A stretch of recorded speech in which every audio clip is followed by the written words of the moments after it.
Hi friends, ஈஸியாக குயிக்காக ஒரு நான்வெஜ் செய்யலாம். எப்படின்னு பார்க்கலாங்களா?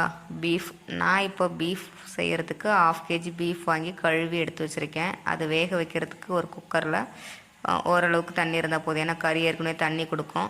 அதனால் ஓரளவுக்கு தண்ணியை ஊற்றி கொஞ்சம் உப்பு, மஞ்சத்தூள், இஞ்சி பூண்டு பேஸ்ட் போட்டு குக்கரில் ஒரு 5 விசில் விட்டு வேக வச்சு எடுத்துக்கோங்க.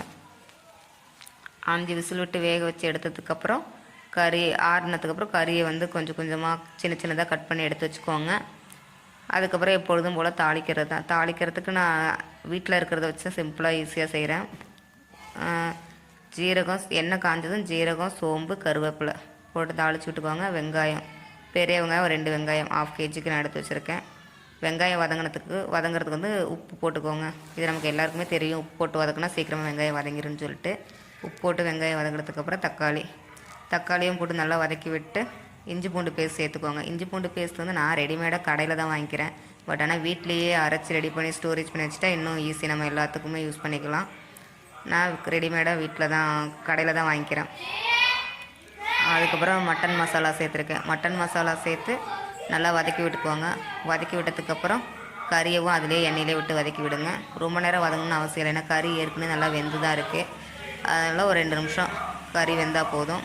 அதுக்கப்புறம் கறி வேக வச்சு தண்ணி இருக்கும் பார்த்தீங்களா, அந்த தண்ணியவே எடுத்து ஊற்றிடுங்க.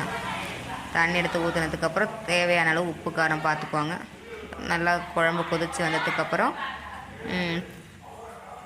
பாருங்கள், நல்லா வதக்கி விட்டு குழம்பு கொதிச்சதுக்கப்புறம் என்ன பண்ணலாம், தேங்காய் அரைச்சி ஊற்றணும். தேங்காய் கொஞ்சம் 2-3 பல் முந்திரி போட்டால் கொஞ்சம் டேஸ்ட் நல்லாயிருக்கும்.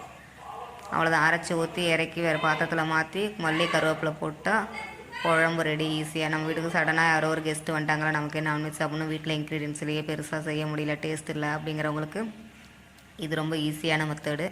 ரொம்ப ஈஸியாகவும் இருக்கும், சூப்பராகவும் இருக்கும், டேஸ்ட்டாகவும் இருக்கும். லைக் பண்ணி பாருங்கள், ட்ரை பண்ணி பாருங்கள். பிடிச்சிருந்தா லைக் பண்ணுங்கள், ஷேர் பண்ணுங்கள், சப்ஸ்கிரைப் பண்ணுங்கள்.